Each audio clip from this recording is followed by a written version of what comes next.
my Shayla. She's finally back. Let me start this video off by saying, if you do not already have DJI Care Refresh, get it expeditiously. I just got my DJI Osmo Pocket 3 bag. I absolutely love this camera. I use her every single day. I did purchase it used from someone on Facebook Marketplace, so I thought, am I eligible? I know I bought this used, but am I eligible? Contacted their customer service. Their customer service is fantastic. They get back to you right away. Basically, they told me that yes, I would be eligible for the Care Refresh program, but I had to submit documentation showing that my product was fully functional. There was no issues with it. And it was a really good thing that I did that, because a month and a half later, and I had been putting my Pocket through some pretty continuous use. I never dropped her. I take care of my children. I was using her a lot, and it was at CES 2025. I was recording some content, and I realized that when I would flip the screen horizontally, it was no longer locking into place. And then as I was recording, it would close itself into the vertical position, which would obviously mess with the settings as I was recording. Thank God I got the DJI Care Refresh. This is not sponsored. This is not, like, I'm just telling you that it was a huge benefit to me, because what happened was, contacted the customer service. They were like, are you sure there's nothing behind the screen? Did you drop it? I said, no. They said, okay, well then send it in. We'll go ahead and evaluate it for you. I sent her in, and I got a brand new one back. What is that? $55 for the 2-year refresh plan. Then I paid $35 to send this in. And now I got a brand new one back. Love that for me. So this is your sign. Get the Care Refresh. So now that I have a brand new one back, I figured that I'd go ahead and show my settings and how I like to have mine set up. I record so much on my Pocket 3. I think it's a fantastic camera. Right now I'm recording on my ZV-E1 with my 24 to 70 millimeter lens. I love her. That's also my baby. But if I'm out and about, this is the girl that I'm taking with me every single time. I'll walk you through all of my settings, the gear that I like to protect it with, because I'm so paranoid about messing this up. I think this is extra exciting for me because I didn't get to do an unboxing like this when I first got mine, because I wanted it so bad, but I also did not want to pay the retail price. I didn't have the funds on me. This is like my brand new unboxing. Ah, love. And little box with a, oh my God. Did they send me the creator kit? They sent me the little tripod thingy, you know, the one where you plug it in and it has the, I forget what this is called, the screw hole. That's new. I didn't have that before. I have my own adapter that I prefer over this one, but I have a backup now. Thank you, DJI. USB-C cable. Oh, thank God. They even sent me a little lanyard thing. My previous lanyard, I don't know what I was doing with it, but I frayed the shit out of it. So thank you for also giving me a little lanyard. That's so much better. I guess technically it's a wristlet. So thank you for sending me the little wristlet. I'm definitely going to put that on. My piece de resistance. They even gave me a case? What is this, Christmas? I feel like it's Christmas in this bitch. Again, I have my own case that I prefer, but oh, I'm so glad to have her back. That's so satisfying. I am assuming I will have to connect her to my DJI app again, my Mimo app. If you're not already using the DJI Mimo app, it's fantastic. I love using her. And then update your firmware regularly. Don't forget that one, my friends. Update your firmware. I have my little SD card prepped. You see her. I use the SanDisk Extreme. I only ever do 256 gigabytes because I offload my videos as soon as I take them. That's my preferred workflow. And this is the V30. I found that it does the best job with saving, I guess, the quality of the videos that you're taking, especially because I shoot in 4K. That's the little one that I use. Hopefully it zooms in on that because it's teeny tiny. Get on in there. Get in there. Okay.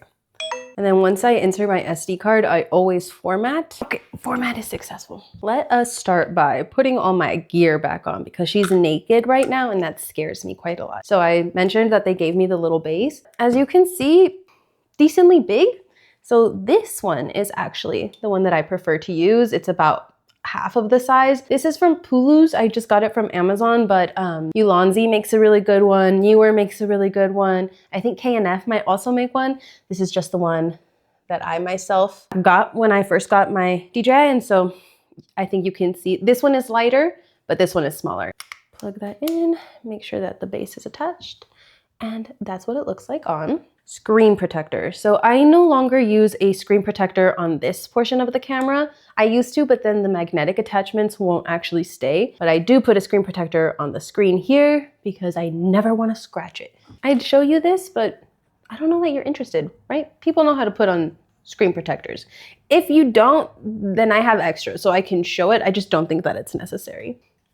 Protected. For the cage, I use this one from Amazir. Yes, Amazir. Ulanzi also has a good one. I believe Newer also has one. I like this one because of the magnet. It has this like larger magnet plate that you can adjust the angle of. And so me personally, that's all I really wanted. And you just click that into place. And as you can see, there's little slots for your joystick and your record button. So from Amazir on Amazon. Now let's get the wristlet put into place. The wristlet is in place.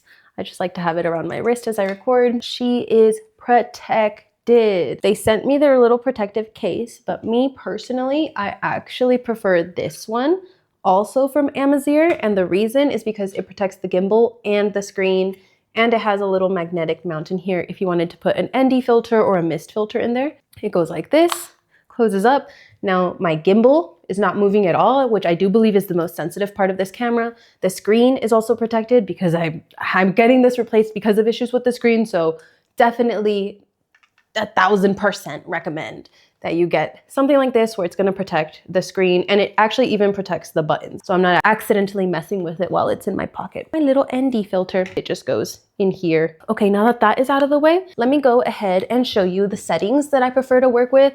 Now, I think the DJI is really, really powerful on its own, but there's a couple of things that you can do to boost its level of productivity. Say you have beginner, intermediate, advanced.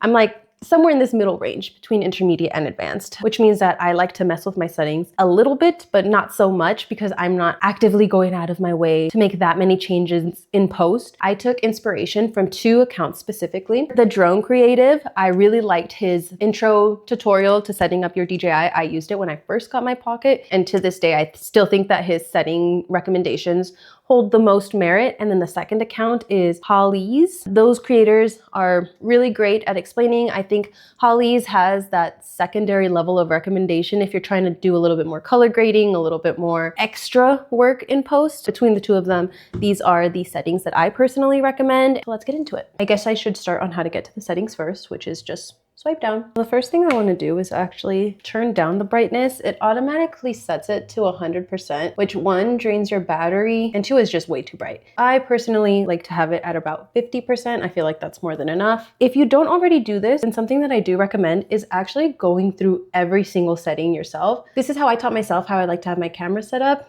I think it's really valuable if you have the time, but if not, then don't worry, I'll still show you what my preferred settings are and then you can go from there. First is gimbal starting direction. It automatically sets you to forward. I personally prefer last setting. Rotate screen to power off. I prefer to set this to never. Slider control, I do prefer it to be zoom so that the joystick is left for the gimbal. Selfie flip, I leave that as off. What it's gonna do is it's going to flip it whenever you're in selfie mode, but what that will do is invert the text behind you.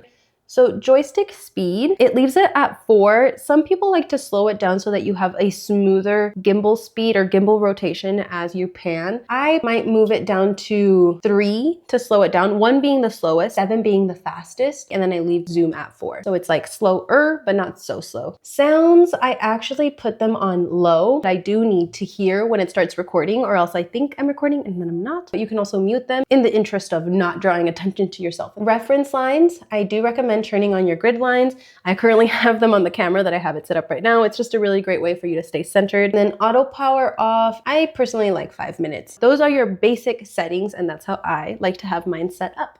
This is to enable selfie mode. What this means is anytime that you rotate the camera, if it senses a person, it will automatically find you, kind of auto track. For the orientation, I keep it to auto in portrait mode like this, or landscape. It will change it automatically. For rotational speed, I do prefer the default. Some people prefer slow. It's a much smoother turn as you turn the gimbal, but I think it's a little too slow. Maybe I just move too fast. So for me, default is good. And then for gimbal mode, I like follow mode. I think you get the most bang for your buck on that one. Next thing we're going to want to do is change the resolution settings. It automatically sets you at 1080p with 30 frames per second. I like to shoot in as high of a resolution as I can. So I go for 4K. And then you can change change your frame per second. 24 is a little smoother versus 30 captures a little bit more movement, but sometimes it can look a little bit uncanny valley. I tend to sit at around 30, but every so often I'll come down to 24. That's just where I'm gonna set it right now. Do note that whatever setting you're in, you do have to change that resolution setting for all of them. If I'm being completely honest, I never go outside of the video settings. That's strictly where I live. So now we're gonna do left swipe here. And these are your basic effects, glamour effect, and then there's an adjustment, but I like to go into the pro here. This is where you get into more of the nitty gritty. First thing that I change is the exposure. For some reason, the Pocket is slightly overexposed, so I like to set this to -3. I do leave it on auto in terms of the ISO, but I will set the exposure to -0.3. I feel like that accounts very nicely for any overexposure that you would get. White balance, I do leave that to auto white balance. Glamour effects, always leave those off. They make you look so weird. I shoot in normal color, but if I wanted to do a little bit more editing on my end, I would shoot in D-Log. There is a LUT that you can download for free from the DJI page, or you can use the DJI Mimo to apply the LUT through mobile. Focus mode, I do leave to continuous.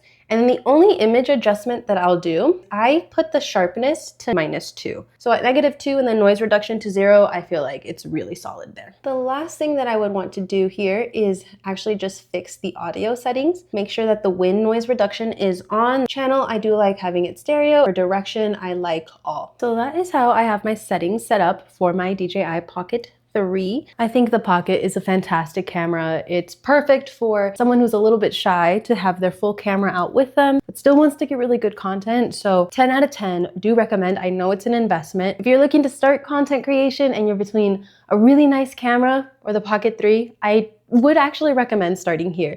And that's coming from someone who has the nice setup as well. I just think that it's so worth it. The settings are easy to calibrate. You can go as deep as you want or as minimal as you want. I really do hope that you found the settings that I recommended helpful. Again, shout out to the Drone Creator and Hallease. I think that between the three of us, hopefully you're gonna find something that resonates with you. And let me know if you have any questions about settings, about how it looks like when you record. I've posted a lot of my travel vlogs that I did record using the DJI Pocket. I love the resolution. I love the quality. Yeah, those are my 2 cents and my whole spiel about the Pocket. Let me know if you're considering it. If so, maybe I can convince you to get it. And if not, tell me what's holding you back. And maybe that's something that I can help you troubleshoot. I hope that you enjoyed this video, and let me know if you'd like to see anything like this regarding the Pocket 3.